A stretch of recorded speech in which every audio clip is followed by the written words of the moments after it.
بسم اللہ الرحمن الرحیم۔ تو آج ہم حدیث نمبر 34 کو پڑھیں گے۔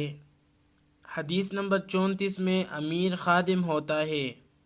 امیر خادم ہوتا ہے۔ سید القوم فی السفر خادمہم، سید القوم فی السفر خادمہم، سفر میں جماعت کا امیر ان کا خادم ہوتا ہے۔ سفر میں جماعت کا امیر ان کا خادم ہوتا ہے۔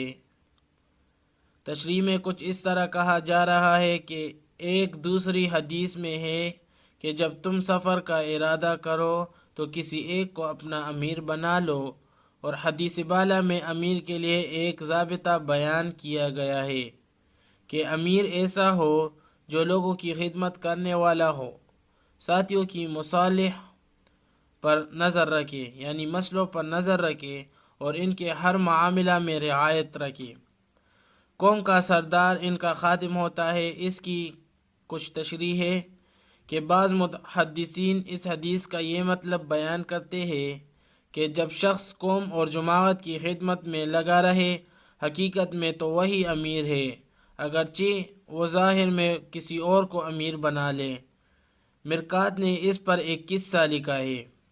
مرقات ایک علمی کتاب ہے جس میں یہ ایک قصہ لکھا گیا ہے کہ ابو علی رحمۃ اللہ علیہ نے سفر میں عبداللہ مرزوی رحمۃ اللہ علیہ کو امیر بنایا۔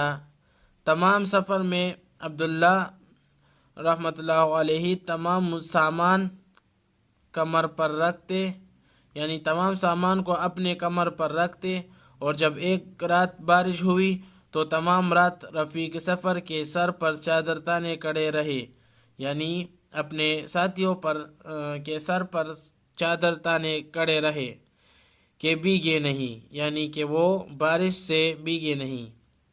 اور جب ابو علی رحمۃ اللہ علیہ ان کو منع کرتے تو فرماتے کہ تم نے ہی تو مجھ کو امیر بنایا ہے، بس میری اطاعت کرو۔ یعنی اس سے ایک یہ بھی بات ظاہر ہوتی ہے کہ امیر کی اطاعت کرنی چاہیے، چاہے وہ سہ روزہ میں ہو، چاہے وہ چلے میں ہو، چاہے وہ 4 ماہ میں ہو، چاہے وہ 1 سال میں ہو، امیر کی اطاعت کرنی چاہیے، اس میں ہی وہ جماعت کی بھلائی ہوتی ہے۔ بہرحال اس حدیث میں امیر کی یہ صفت بیان کی گئی ہے کہ اس میں ساتھیوں کی خدمت کا جذبہ ہو اور اپنے اوپر دوسرے کو ترجیح دے۔ تو بھائی دوستو، اگر آپ نے ہمارے چینل کو سبسکرائب نہیں کیا ہے تو سبسکرائب کر لے اور بیل آئیکن کو آل پہ کر دے تاکہ ہماری ویڈیو آپ تک پہلے پہنچ سکے۔ تو اس خدمت حدیث کو سپورٹ دے، اس کو آپ کی سپورٹ کی ضرورت ہے۔